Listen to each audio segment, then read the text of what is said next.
guys can have a seat. I'm glad that you're here. We're in the third week of this series that we've been doing all about friendships and relationships and all those different things. And so far, it has been so much more tense than I expected it to be. And the feedback that we've gotten has been, I can't decide if it's been amazing or if it's been like sad or something like that, but people have been sending in like, hey, Pastor JR, you're talking about your top 5 friends, and what I realized is I have like a top 1 friend, and that's it. Like I don't have a top 5. And so that's part of what it is that we want to talk about. We want to talk about how is it that you can develop relationships? How is it that you know you're in the right relationships? Not even from a romantic standpoint, but just from a friendship standpoint. Because what we have been saying over and over and over and over and over again is that you cannot live the right life if you have the wrong friends. Like it is absolutely impossible for you to do it. You cannot live the right life if you have the wrong friends. It's not going to work.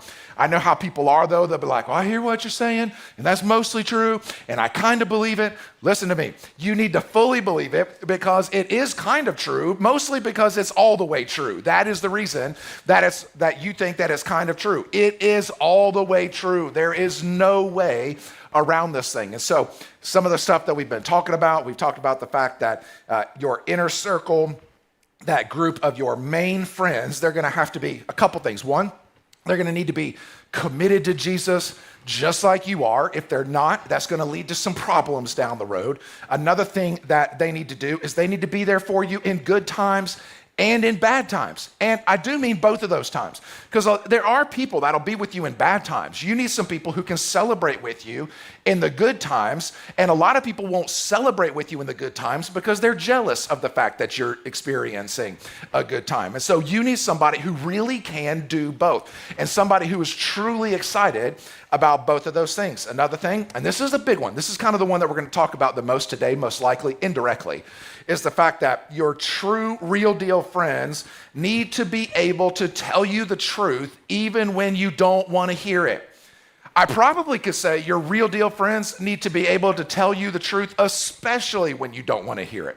Because it's when you don't want to hear it that you probably need it the most.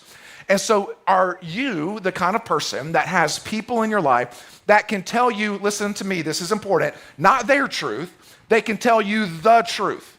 And there is a difference between those two things sometimes, that can tell you the truth whenever you do and or don't want to hear it.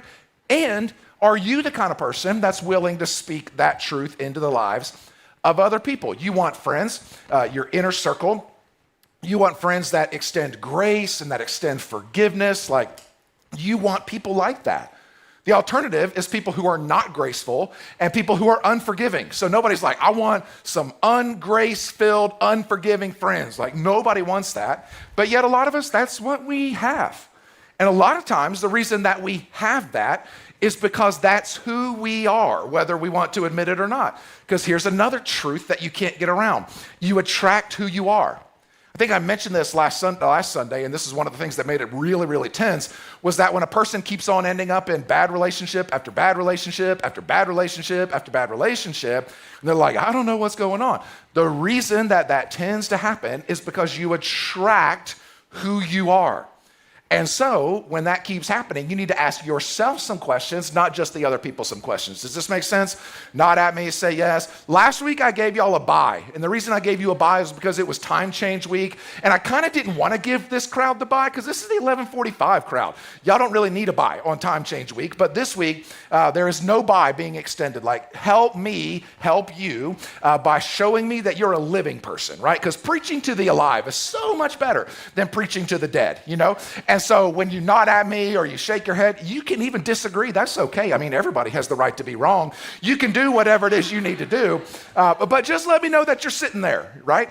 And so when it comes to this whole friendship thing and this relationship thing, here's what's true. All those things that I just mentioned that you need, you can't have if you're unwilling to ever have confrontation. And here's what happens with that. A lot of times at the first sign of disagreement or the first sign of some like uncomfortable emotion or the first sign of an argument or whatever the case may be, most of us, we run from that instead of stepping into that. And the reason we do, I get why we do it, right? Because nobody I shouldn't say nobody because there's always that one, but most people don't love confrontation. Matter of fact, if you love confrontation, you're kind of weird.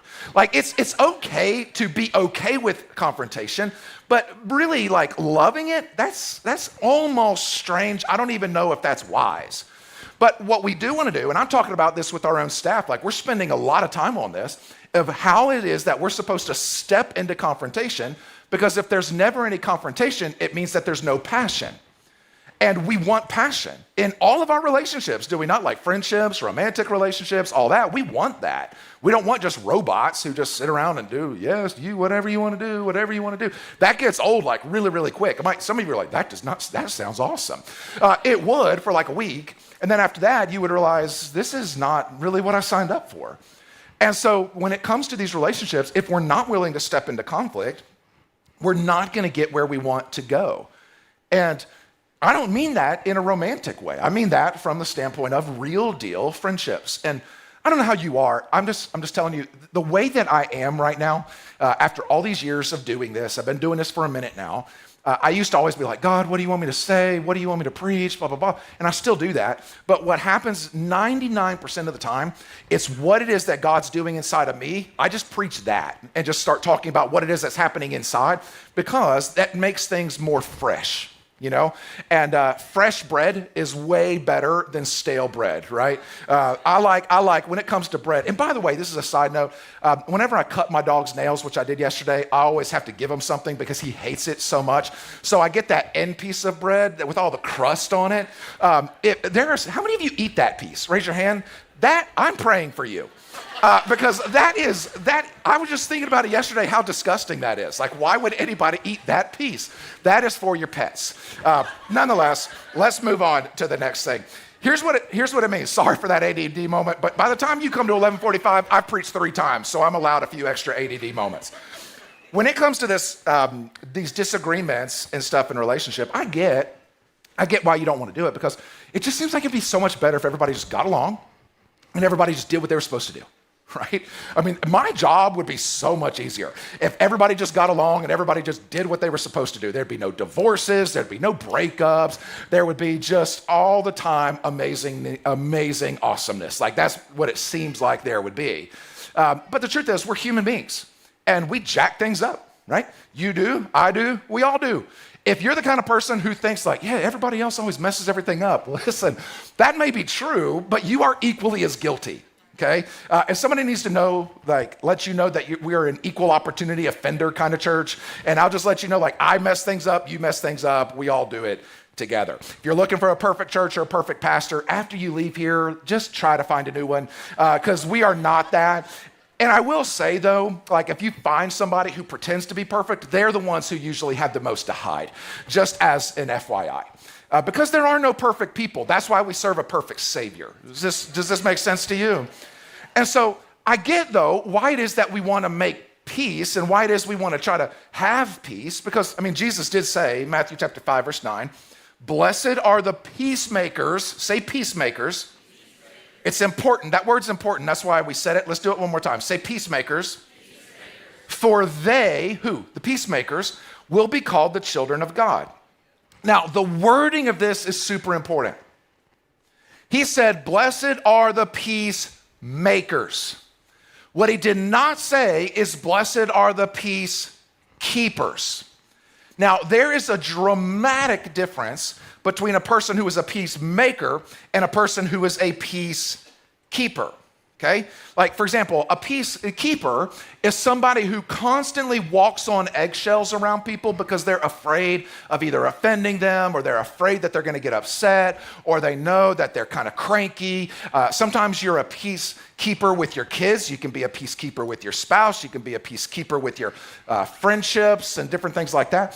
Peacekeepers just constantly walk on eggshells. So if you feel like you're walking on eggshells all the time, specifically around certain people, it's because you're a peacekeeper.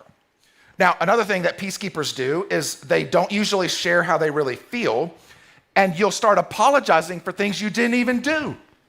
You're like, I am so sorry. And in your mind, you're like, I don't even know why I'm sorry, because I didn't even do anything.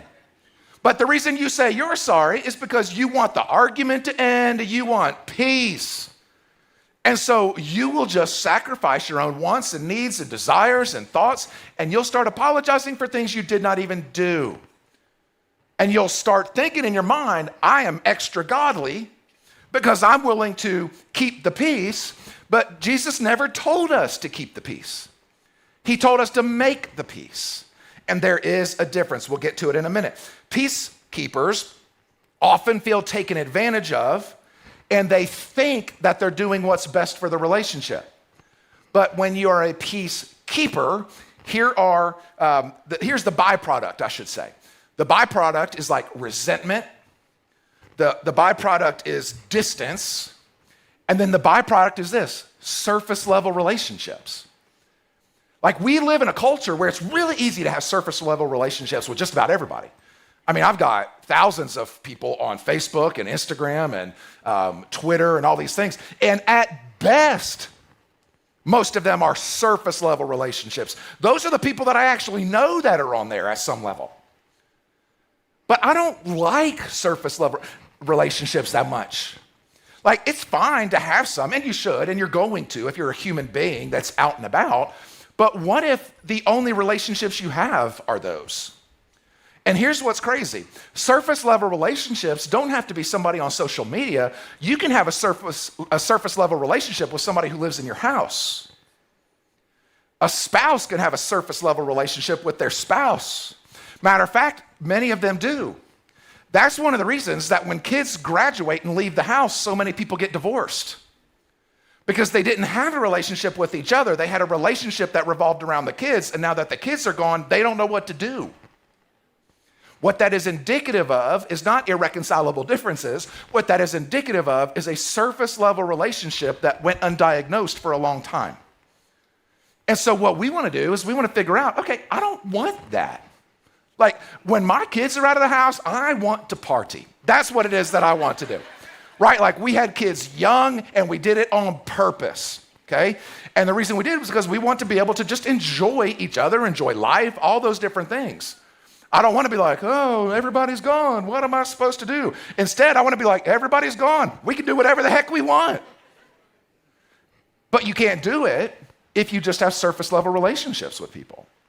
And so how is it that we are supposed to be the kind of person that doesn't just try to keep the peace? Because people who try to keep the peace usually have no peace at all. It's artificial harmony. And artificial harmony is not what it is that God intends for your life.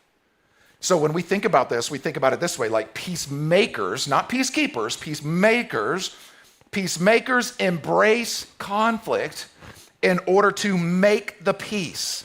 So like a peacemaker is somebody who is willing to truly resolve both outer and inner peace. They will do whatever it is that they got to do. They will go after it externally and internally to chase after turmoil in order to establish peace with other people and themselves. So I don't just want peace with you. I want peace with me. Now, ultimately, if I don't have peace with me, I can't really have peace with you. We need both and, not either or. But if you have a surface level relationship with everybody and you are just trying to keep the peace, you might have artificial harmony with everybody around you, but you can't fake that internally for very long. It's like holding a beach ball. You know, like big old giant beach balls. Have you ever tried to hold one underneath the water at the pool or at the beach? And you do it for a minute and then a wave hits you in the face and that beach ball comes flying out. That's what ends up happening in your own life. Is there's this explosion that you can't really control anymore. And we don't want that. Like, that's not what I want. I hope that's not what you want. If you're like, that sounds fun. No, it is not fun. It's like the opposite of fun. So in order for us to avoid it, we've got to figure out some things. And the good news is that God literally does, in the Bible, show us how to do this the right way. So for example, Galatians chapter 6, verse 1, he says, brothers and sisters, that's me and you, if someone is caught in a sin, right? If somebody does something dumb, you who live by the Spirit should restore that person gently. Now, remember at the beginning, whenever I said foundationally, friendship, your inner five, that group, that inner circle group of people, they need to be followers of Jesus. Here's one of the reasons why. Because it says, in Galatians 6:1, if someone does something stupid, and guess who's going to do something stupid over the course of their life? Raise your hand. Because all the people that don't have their hand raised, they need to raise both of them because they probably are doing something stupid right now. If someone is caught in a sin, you who live by the Spirit, that means your inner circle friends should restore that person gently. Now, when you do, watch this. I love this part because it's so true. But watch yourselves, or you also may be tempted. Have you ever said this? Don't raise your hand on this one, but maybe you've met people that have said this. And somebody you know does something really dumb, and then the person's talking about it, and they're like, I would never do that. I would never do that. I would just never do that. Listen, if the circumstances were right, or if the circumstances were wrong, there's a lot of things we would do. If you get to a really bad place in your life where you're not listening to God and you're just running the other direction, there's a lot of things you would do that would surprise even you. So what he's saying is, hey, let's help people the best that we can. Let's do it gently, not arrogantly. Let's do this the right way, but also at the same time, pay attention because we don't want to fall into the same thing, okay? So when you think about that, here's something I think that we can say. Peacemakers embrace conflict at the risk of their own comfort. Peacemakers risk conflict at the risk of their own comfort. How many of you, raise your hand if you know what comfort food is? You know what comfort food is? All right, let me explain comfort food because only half of you raised your hand. I don't know what the deal is at 11:45 today. But the comfort food is the best food, right? For example, I eat super, super healthy the whole entire week till Friday comes. And when Friday comes, I get to do whatever it is I want to do. Friday is a wonderful day that Jesus has created for me to enjoy. So breakfast, lunch, dinner, we have it all planned out. I know I'm going to get to finally eat some stuff, and I am looking forward to it, and it is good. Every Friday night, almost without exception, we do date night, and we don't have to, I can get whatever it is that I want. I can eat the chips. I can eat the cheese because I can't eat cheese the whole week. I can eat dessert. I can go to Crumble and get me some cookies. I can do whatever it is I want to do, right? And not even cookies, just one, because them cookies are about as big as y'all's chair. They are big cookies. And I can eat it. Now, here's what happens with the comfort food, though. When I'm eating it, it is so good. It tastes so good. The first 20 bites, I'm like, man, this is good. And then about 5 minutes after I'm done, I'm sitting in that booth. This happened this week. I'm sitting in that booth, and I'm like, dear God. I feel disgusting right now. Do you know what I'm talking about? That comfort food was so comforting for 5 minutes. And after that, I'm like, somebody's going to have to roll my big old butt out of this restaurant because ain't nobody can pick me up. I think the problem is a bunch of us, we have comfort friends. And our comfort friends will tell us what we want to hear and make us feel good about ourselves for 5 minutes. And as we're walking toward a cliff, instead of warning us, they will walk us hand in hand and watch us fall. That's not friendship. I don't know what that is, but it's certainly not friendship. If I'm about to fall off a cliff, one of y'all jokers better tell me. You ever heard somebody say, somebody does something dumb, somebody else is like, oh, I saw that coming. Are you their friend? Because if you're their friend and you saw that coming, did you say anything? I had a friend in another state. And I was worried about him because he was getting ready to throw his life away. And I had another friend in another state, and he knew about it too. And this guy kept avoiding us, and he wouldn't set up a meeting. So you know what we did? We drove there. We showed up at where he works. And we knocking on the door. Hey! And we had this meeting with him. 3 hours. And we said, this isn't the path. This isn't the path. This isn't the path. You don't want to do it. You don't want to do it. You don't want to do it. And he still did it. And it was a disaster. And that's not my fault. But I did what friendship required. And friendship required me to go have this meeting and tell him, hey, you're about to fall off a cliff. Now, he chose to fall off the cliff. But I went and had lunch with him again recently. And now that he fell off the cliff, you know what we're trying to do? Pick his butt back up. Because we're going to try to restore him gently. We're going to try to do whatever it is that we can do because that's what friendship requires. Here's the question. Do you have anybody in your life that would do that for you? Are there people in your life that you would do that for them? Or would you sit back and say, I saw that coming.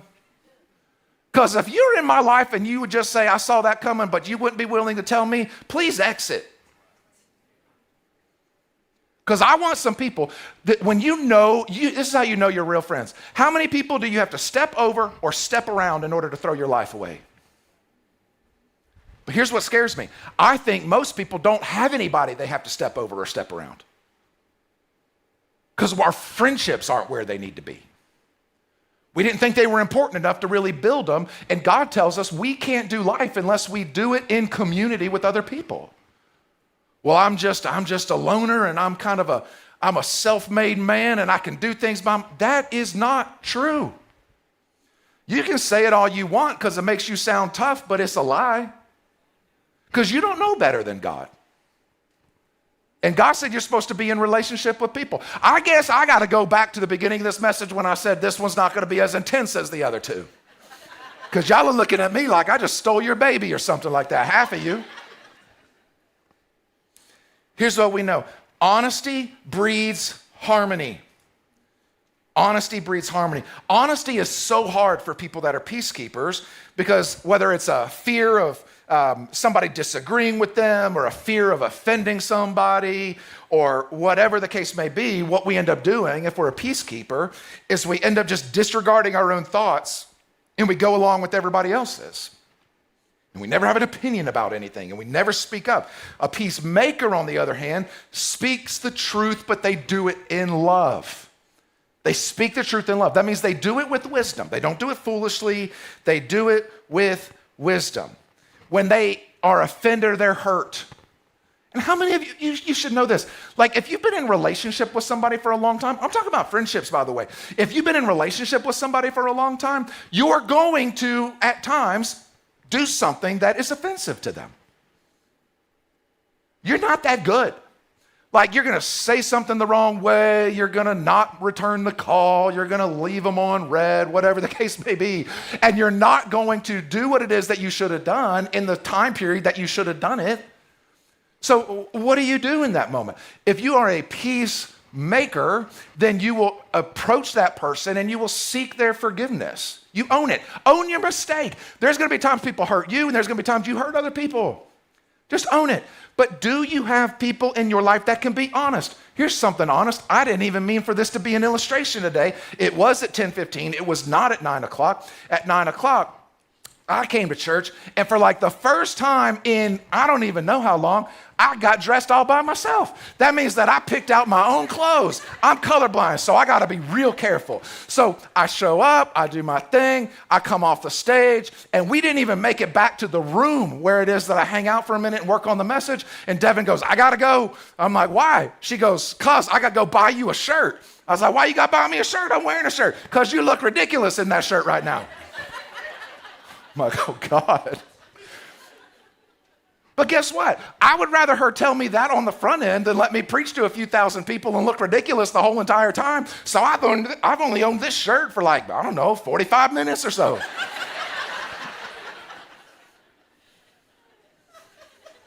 But do you see? She wasn't afraid to tell me.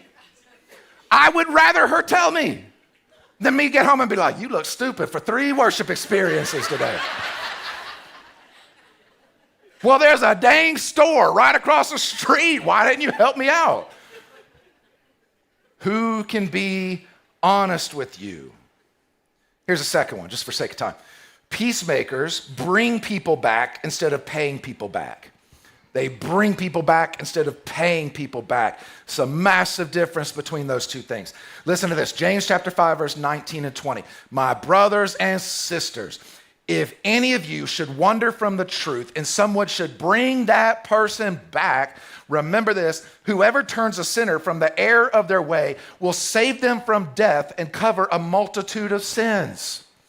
In other words, we have the opportunity to keep people or to at least help people not throw their life away or to not make bad decisions or to not just do stupid stuff that's going to bring pain. I don't want to live a painful life any more than is necessary. I mean, life is painful. We know that. But I don't want to create my own pain. You see the difference? Like whether I create it or not, we're going to experience pain. How many of you have been alive long enough to know that that's true? At least nod at me. A lot of us, we create our own pain and then we get mad at God for allowing it. He's like, our hands were tied on that one. That was you. I want to make sure I'm doing everything I possibly can to be moving in the right direction, and I can't do that if I don't have the right people speaking into my life, because you cannot live the right life if you have the wrong friends. And if you don't have people who care about what is true, they're going to allow you to continue believing a delusion for the rest of your life. That's the culture we live in. Whatever you want to be, that's what you are. I saw a thing the other day. It was 2 days ago. A 6-year-old girl was signing up for soccer. And one of the questions, it was male or female or what do you identify as? For a 6-year-old. Now let me tell you a story about when my daughter London was 6. London, what do you want to be when you grow up? I just asked Bryce. Bryce, what you want to be when you grow up? A baseball player. London, Lexi wasn't even there. London, what do you want to be when you grow up? A police dog, Daddy.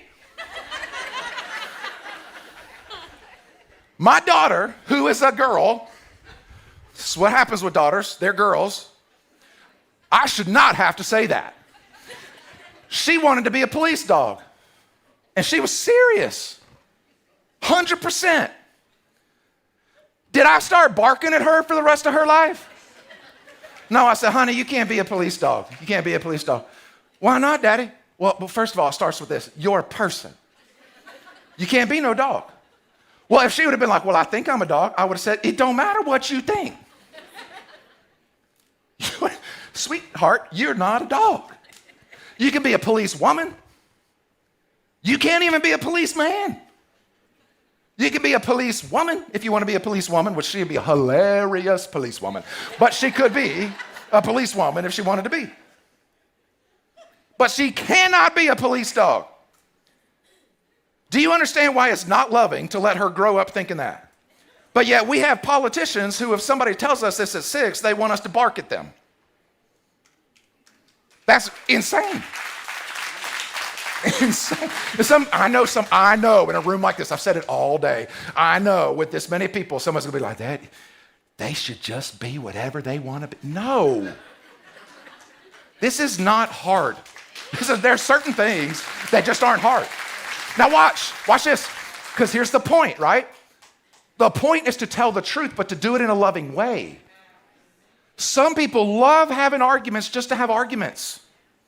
So you'll know, because if you engage in arguments all the time online, like, you probably should stop. And let me tell you why. I've never seen an argument ever on Facebook. Facebook's way worse than Instagram in this regard.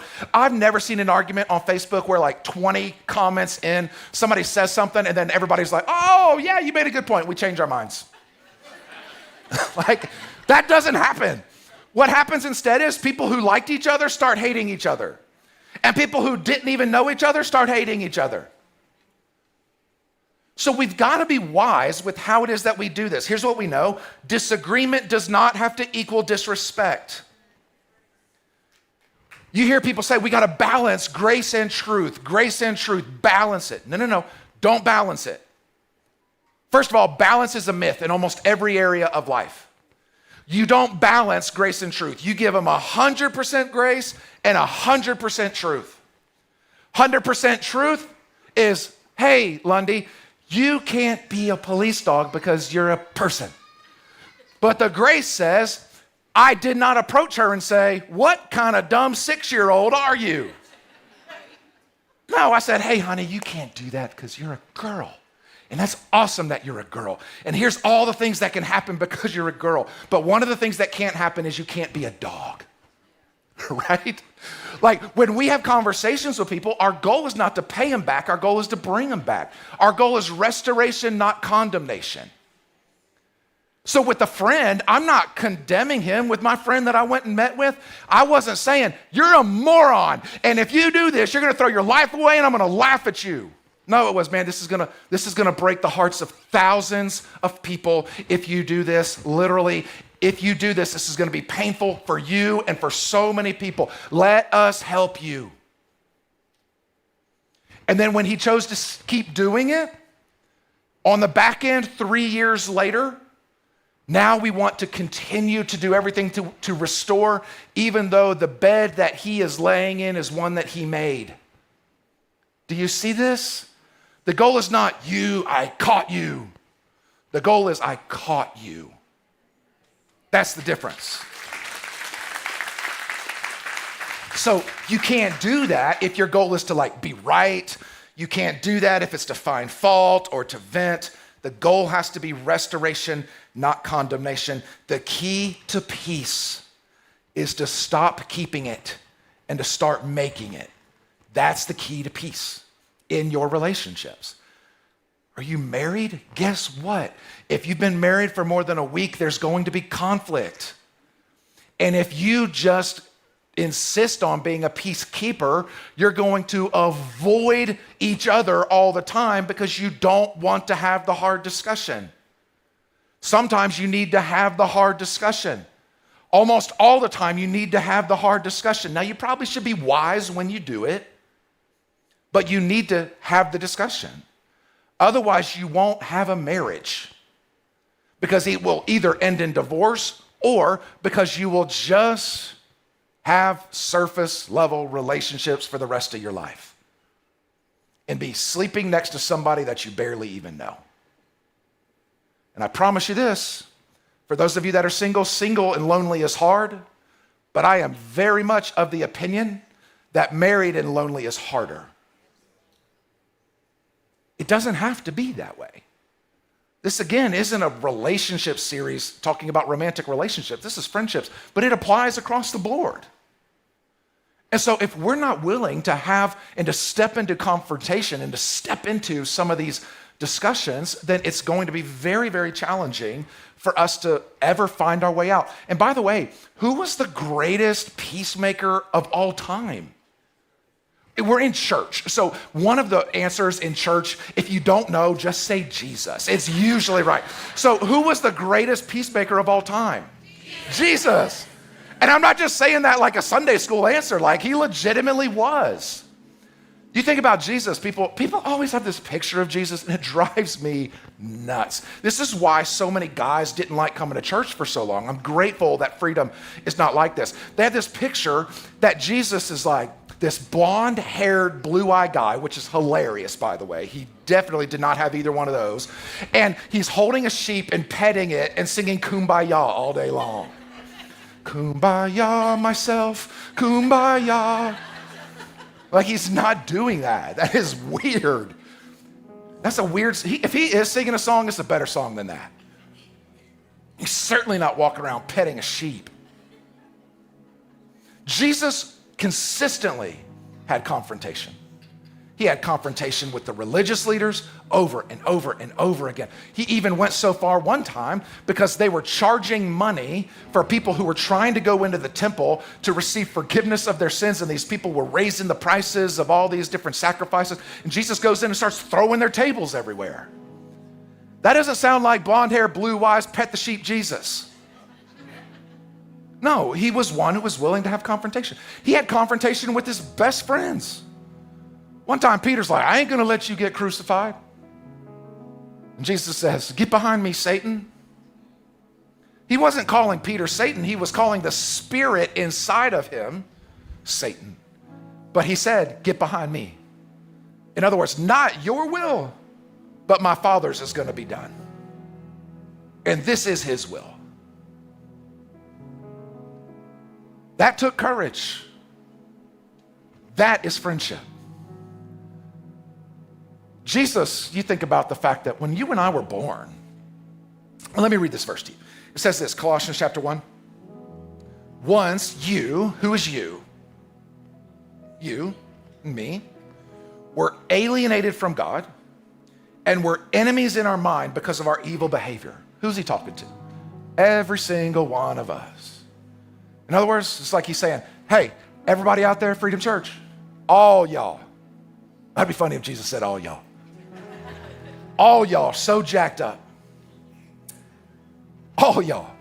The pastor too, especially him. Couldn't even pick out his own clothes before church. Alienated from God, separated from God, enemies of God. That's how we were born.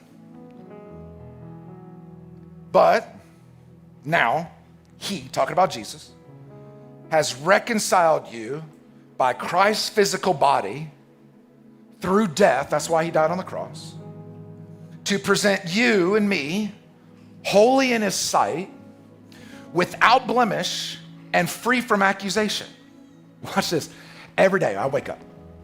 Usually I go in there, take a shower, I get out, I'm doing like deodorant, brushing my teeth, all that stuff. I'm standing in front of a mirror. You know what I've never said one time when I stood in front of a mirror in the morning? That there is a picture of perfection. I've never done that. Not one time. I've never done it physically. I've never done it, especially thinking about who I am. I've never been like, oh yeah. When I think about the last month and a half, I just think about the picture of perfection, JR. Good job. They should be so grateful they have you as their pastor. No, I've never done that. But watch this. But God, when he sees me, because I said yes to him on April the 11th of 1996, he adopted me into his family. He forgave me of my sins in the past, in the present, and the future. When God sees me, it's crazy. He says that is perfection. Because God, when he sees JR, he doesn't even see JR, he sees Jesus. And I don't know if that means a lot to you, but that means a lot to me. And the reason it means a lot to me is because I don't live my life. Watch this. I am not living my life trying to please God, because he's already pleased with me. So I'm not living my life for his approval. I'm living my life from his approval. In other words, I already got it. And so watch this. So because I already got it, it makes me want to live my life in such a way that honors God. Because I'm not doing it so that he will be pleased with me, but I am doing it because he already is. That is what makes the largest difference in life. We're going to do a whole series about that. Because it's not what you can do for Jesus, it's about what Jesus has done for you. So you think about the greatest peacemaker of all time. The only reason we can have peace with God is because Jesus embraced conflict so that you and I could experience the peace that he chose to make. Jesus was a peacemaker. When he lived and died and was buried and then was risen from the dead, he embraced all that conflict to make peace with people like us who are far from God, but who now have the opportunity to experience life that can only be found in the person of Jesus Christ.